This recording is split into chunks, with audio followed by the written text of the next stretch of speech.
Retrouvez-nous désormais sur votre page Matanga TV pour des reportages, informations, divertissements et bien d'autres. Votre média en ligne. Donc, sous vos acclamations, si tu acclames bien, il va venir rapidement. Et si tu acclames bien, il va venir rapidement.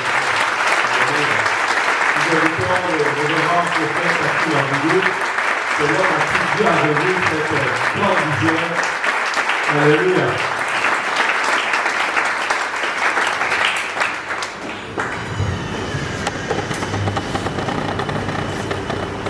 Avant de commencer, je voudrais rendre grâce à Dieu.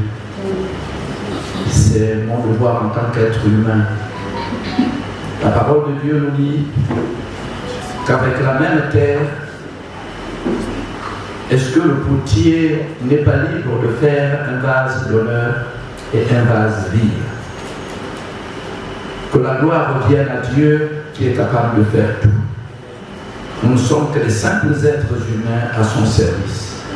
Et c'est pour cela que je voudrais remercier Dieu par une prière avant de commencer.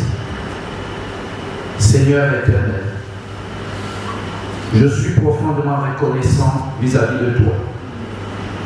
Toi qui es le Dieu très haut, aucune intelligence humaine ne peut mesurer ta grandeur.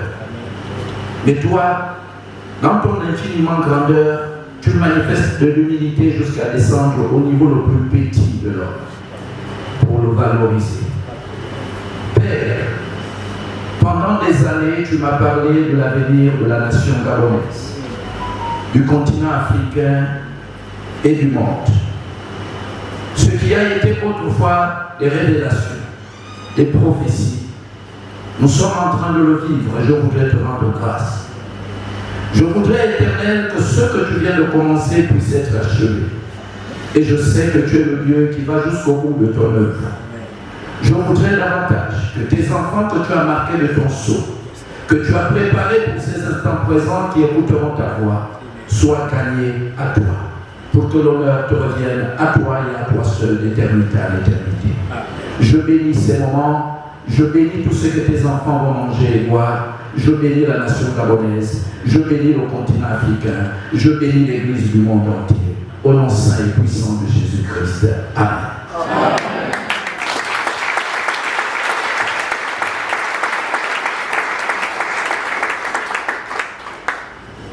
Bien-aimés, je voudrais remercier déjà la presse qui a bien voulu répondre à notre invitation. Nous sommes ici parce que nous avons une vision. Une vision qui a commencé en 2000. Mais Dieu, avant d'envoyer quelqu'un, il t'enseigne d'abord. Il t'éduque. Il te brise. Il modèle ta foi pour que dans les temps difficiles que tu n'aies pas hésité. Et vous pouvez imaginer, quand je parle de 2000, ça fait 23 ans. 23 ans que Dieu nous a éduqués. Et si aujourd'hui on peut se lever, c'est parce que en 2019, Dieu nous a dit que 2019 était une année charnière. Une année qui mettait fin à une période et qui faisait rentrer le monde dans une nouvelle période où Dieu avait décidé de reprendre la gouvernance du monde entre ses mains. Reprendre la gouvernance du monde signifie repartir vers les enseignements qui amènent l'homme à aimer Dieu et à aimer son prochain. Qui amènent à abandonner la méchanceté, la cruauté, qui amènent l'homme à se réconcilier avec son Créateur. Et depuis 2020, le monde est donc rentré dans un nouvel environnement spirituel. Un environnement qui ne peut plus accepter les mêmes pratiques et les mêmes méthodes qui ont existé avant 2020. Qu'est-ce que Dieu a dit? Je crois que la COVID-19 a été une bénédiction pour l'Afrique, une bénédiction pour le monde spirituel. Lorsque le 12 mars 2020, on déclarait le premier cas de décès de Covid au Gabon, et que je priais abondamment pour l'Afrique et la nation gabonaise, parce qu'effectivement, l'Organisation mondiale de la santé disait que ça va être l'hécatombe pour ceux qui n'ont pas des hôpitaux de dernière génération. C'est là où Dieu va commencer à nous parler plus clairement de l'Afrique. Dieu va me dire ceci, et j'ai fait un direct en 2020.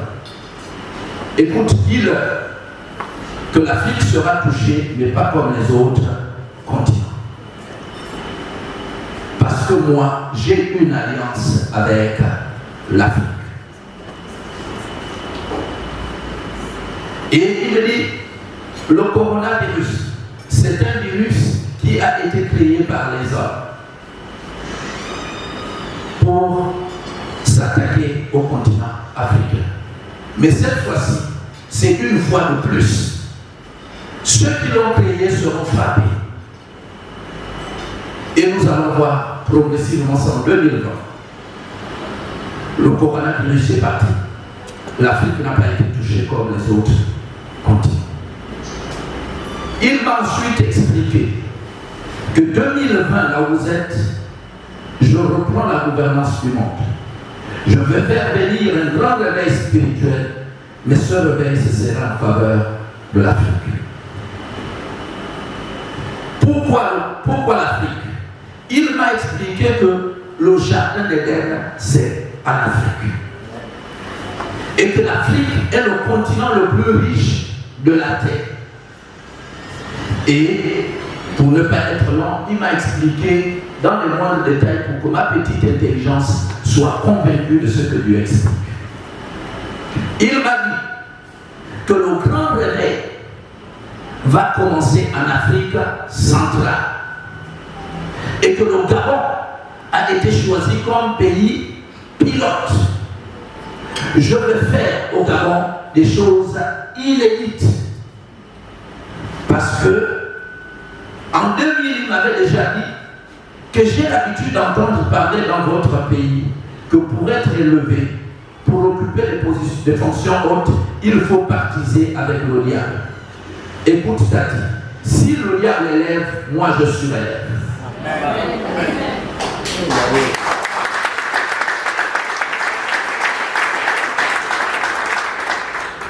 Et je montrerai aux gens de votre pays que c'est moi l'Éternel qui élève et qui rabaisse. Et il m'a ajouté ceci. Je me suis réservé dans votre pays une frange d'hommes et des femmes qui n'ont jamais fléchi chez nous devant moi. Ce sont ceux-là que je vais utiliser pour amener ce pays dans la croissance et le développement.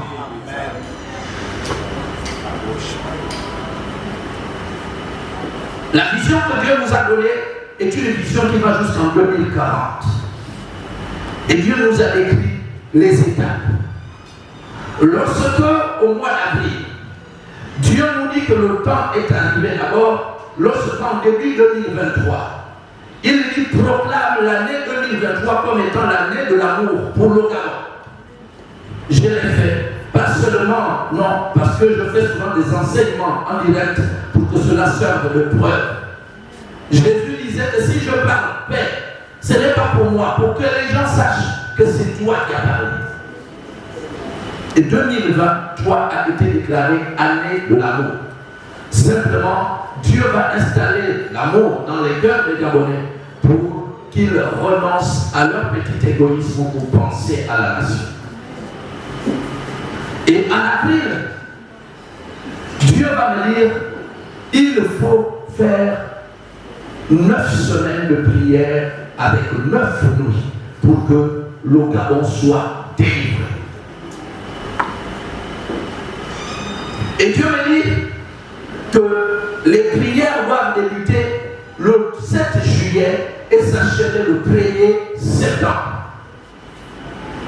Vous voyez que quand on vous annonce en avril et que les prières doivent commencer le 7 juillet pour s'achever le 1er septembre, c'est compliqué parce qu'il faut trouver toute la logistique pour organiser. C'est ce qu'on a fait, et j'ai l'habitude de le faire Quand Dieu me donne une prophétie, je ne la garde pas. J'écris même aux autorités pour dire voici ce que Dieu nous a demandé de faire. On a écrit. Et on a contacté tous les hommes de Dieu. J'ai rencontré plusieurs. J'ai écrit à tout le monde. Même à tous les pères. J'ai écrit à tout le monde, je n'ai pas caché. Ceux qui n'ont pas reçu, vraiment, veuillez nous en excuser. C'était certainement sur le feu. Et en organisant les 7 nuits de prière, les 9 nuits plutôt, les 9 grandes nuits de prière, à la 9e semaine, la chose s'est produite comme elle s'est produite. C'est à la 9e semaine.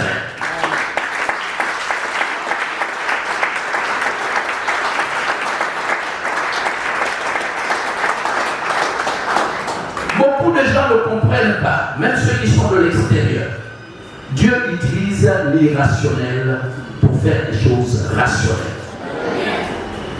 Nous savons que plusieurs personnes recevaient des songes, des prophéties où au Gabon il va y avoir des bains de sang.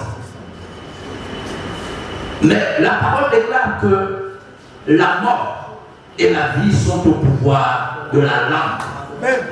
Nous avons repudié la mort au Gabon à travers nos paroles. Et Dieu nous a dit que pendant les 9 semaines, proclamer les bénédictions pour le Gabon.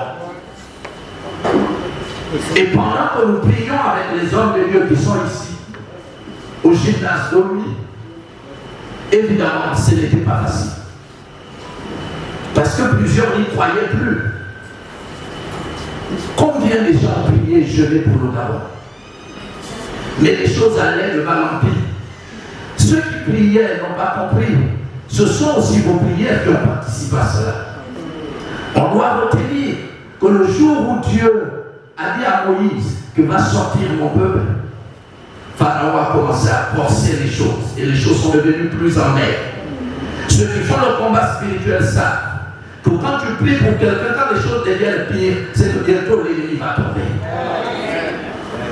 Et nous avons continué à prier. C'était pas facile parce que cette période était confondue à la période électorale. Et les temps n'étaient pas faciles. Jusqu'à la dernière minute, nous avons prié.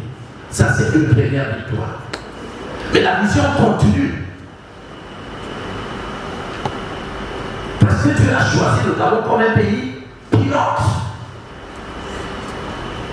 Pays pilote signifie que Dieu est en train de préparer les gens qu'il avait mis à part, qui n'ont jamais fléchi chez nous devant maman pour amener le Gabon dans le développement. Et ce développement ne peut pas se faire en marche de l'église, en marche de vos prières, en marche de vos jeûnes. Il n'y a que Dieu qui peut élever. Il n'y a que Dieu qui peut amener dans la réussite. Et c'est pourquoi, pour la suite du programme, je voudrais, homme de Dieu, que l'Église soit profondément impliquée. Et nous allons voir, certainement les gens ont douté, ceux qui sont à l'extérieur, quel changement peut s'opérer sans qu'il y ait de bain de sang. Mais les gens comprendront quand ils verront le développement du Gabon surprendre plusieurs personnes.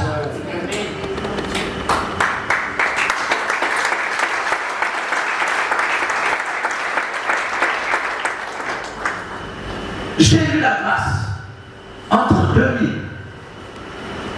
et 2020 de recevoir des révélations profondes pour le Gabon. Laissez-moi vous dire que nous sommes dans un pays hautement spirituel. Ne deviens pas homme de Dieu qui le veut au Gabon. Quand je parle de hommes de Dieu, je ne parle pas de ceux qui commandent les talismans ou autres, ceux qui mènent une vie conforme à la volonté de Dieu. Ce n'est pas facile. Mais je veux vous révéler quelque chose. L'Afrique est victime de ses richesses. Pourquoi? Parce que le jardin d'Éden, c'est l'endroit où il y a le plus grande richesse qui puisse exister. Quand vous lisez Ézéchiel 28, toutes les richesses qu'on cite se trouvent ici en Afrique. Or, le diable, qu'on appelle le diable, cet ange déchu, dans son éducation, a été éduqué dans le luxe et dans la prospérité. C'est pourquoi, pour diriger des endroits où il y a la grande richesse, il faut être hautement spirituel. Il faut recevoir le mandat de Dieu. Je ne parle pas de diplôme, mais je parle de force spirituelle. Alléluia.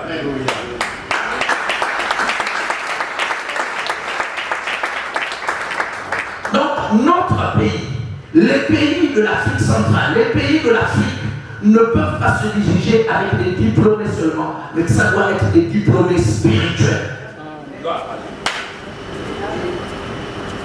Je termine en disant ceci. La pensée, c'est le langage des esprits. Le diplôme ne peut pas empêcher qu'un esprit impur inspire quelqu'un. C'est pourquoi l'Afrique a des diplômés, mais des diplômés qui ne participent pas au développement de l'Afrique. Ce qui leur manque, c'est la partie spirituelle qui puisse faire en sorte que Dieu soit leur seule source d'inspiration. La vision que Dieu nous a donnée va s'orienter vers ça. Faire en sorte que les diplômés soient des hommes et des femmes spirituels. C'est pourquoi Dieu s'est choisi 3 grandes cibles. Les hommes d'affaires, les hommes politiques et les hommes intellectuels. Tout cela doit recevoir la présence de Dieu. Et le grand réveil spirituel qui se fait, qui a commencé depuis 2020, qui va atteindre, sera là pour transformer les hommes politiques, transformer les hommes d'affaires, transformer nos intellectuels, pour que majoritairement ce soit des hommes spirituels. Et dans les années qui arrivent, la gouvernance du monde va changer. La gouvernance financière, la gouvernance sociale, la gouvernance politique, tout cela va changer au profit de l'Afrique. Vous allez constater que partout là on parlera de l'Afrique, on parlera désormais de l'Afrique avec respect, avec honneur, avec considération.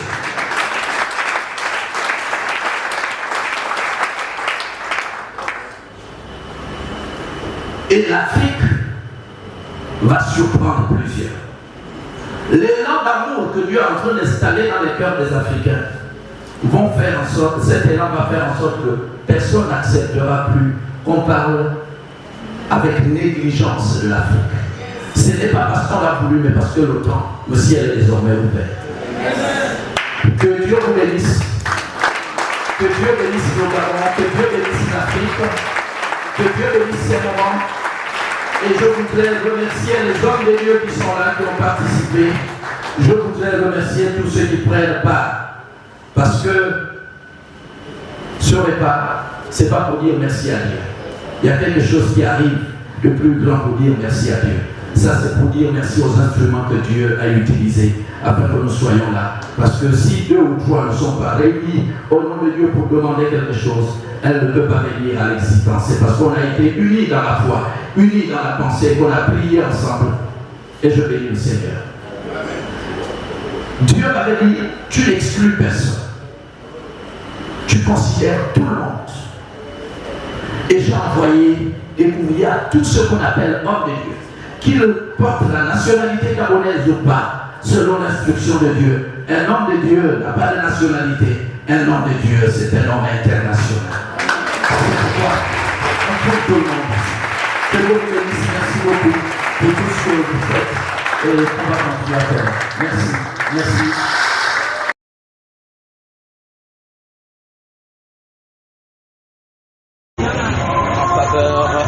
Du Gabon et de son Église.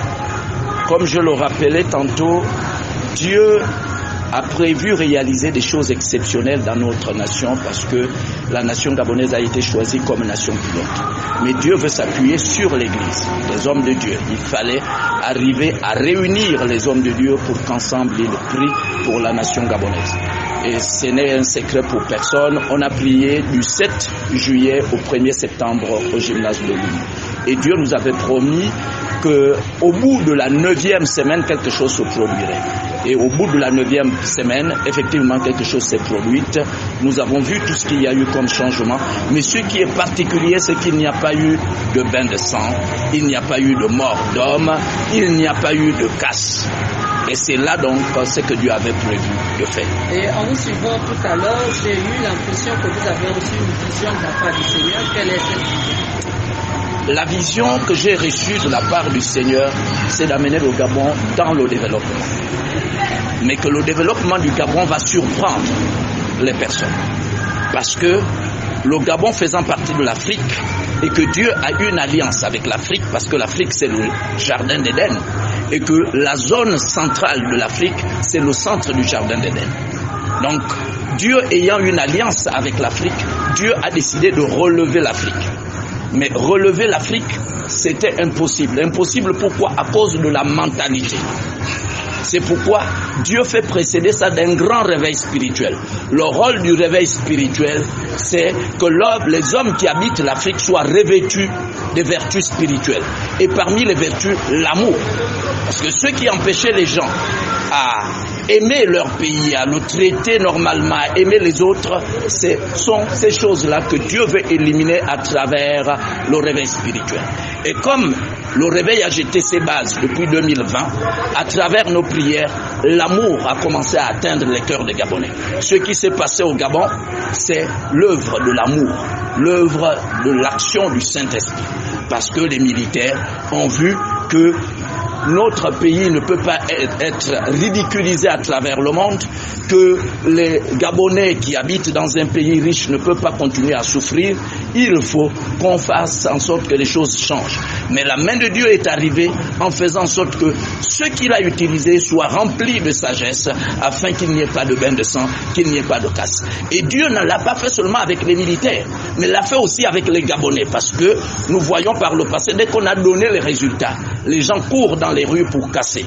Or cette fois-ci, dès qu'on a donné les résultats, Dieu a pu maintenir les Gabonais dans le calme, et c'est là l'œuvre que Dieu nous a donnée. Moi j'ai une dernière question parce que je n'ai pas trop bien compris quand vous dites que vous voulez amener le Gabon au développement. Quels sont les mécanismes que vous allez utiliser en fait que le Gabon puisse se développer en tant qu'homme de Dieu? Voilà. Pour Dieu, il a déjà béni le Gabon. Parce qu'il y a des richesses du sol, du sous-sol, de la forêt, des eaux, il y a le climat. Mais le Gabon ne reflète pas cette prospérité. Pourquoi? Parce que les hommes qui sont au Gabon n'ont pas été renouvelés en intelligence. Or, pour que les hommes arrivent à être renouvelés en intelligence et reconnaître les mauvaises actions, il faut que le Saint-Esprit vienne, installe dans les cœurs des Gabonais l'amour. Ainsi, en installant l'amour, l'honnêteté, la probité morale et toutes ces valeurs spirituelles, les richesses qui seront exploitées pourront être utilisées à bon escient pour le développement et la croissance. Alors, vous avez dit tout à l'heure, vous avez parlé du nombre 9. Pourquoi 9? Le nombre 9, c'est le chiffre de l'accouchement, c'est le chiffre de la vie. Quand Dieu nous a dit il faut prier 9 fois, on lui a posé la question pourquoi vous choisissez 9? Parce qu'il a dit au bout de la 9e semaine, la vie reviendra. Ce serait le chiffre de l'accouchement, du changement.